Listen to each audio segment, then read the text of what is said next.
thoughts? Oh, first of all, Now, question. any question up to now? Thank you, brother. Good evening, everyone. Once again, Pradeep has concluded on the considerations from the employer point of view, but now I'm going to start with the consideration from the employee side. What are the consideration with the employee should take care of before going to any foreign assignment? So the first consideration is cross-cultural communication. He should be aware of the country's culture in which he is going. Like if he is going to a country like India, the culture is totally different from the United States. So he should be aware of the culture and he should go under a training which is usually provided by the employer.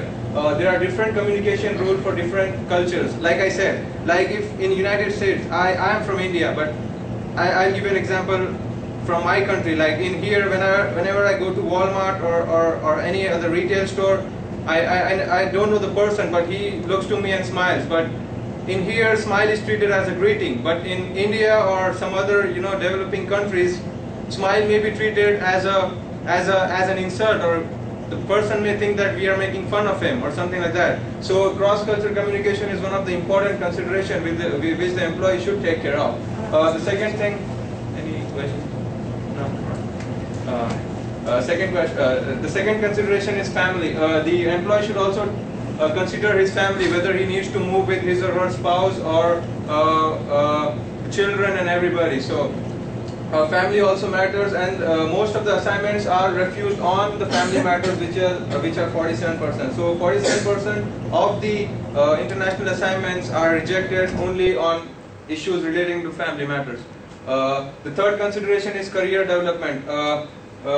The employee which is moving for the international assignment, he also is concerned about his career. I mean, if he is moving to a third world country and he needs to work over there, so but the career opportunities which he will get over there won't be good.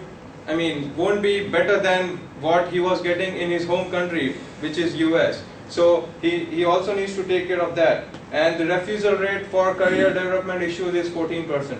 The other thing which he needs to take care is healthcare. Like the health system here, the hospitalization here, it's like more, it's efficient in here. But like in other countries, like in India, China, it's not better than the developed countries, And he also needs to take care of all the medications. He also needs to do the HIV test and health insurance and everything. He needs to take care of all these things before he goes for the assignment. He also needs to take care of the legal considerations like the visas, the birth, death, divorce abroad if he is getting into a divorce while he is on an assignment, or he is giving birth, or his family member dies, or if he dies, something like that. And if he is on an international assignment, he needs to also take care of voting in US election if he is able to vote in here. He is still citizen, so probably he can vote, but there are certain issues relating to this. The other consideration is tax.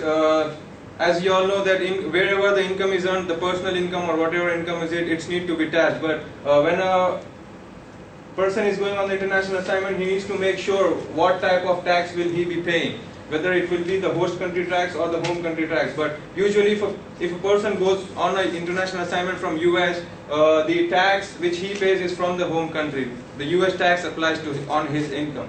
The next one is the currency exposure risk. He should be also familiar with the world currency market because there are different currencies in different countries. So he would be earning income now from the host country, in the host country currency. So he should also take care of he should be familiar with the world currency market so that he can, take full advantage of his income.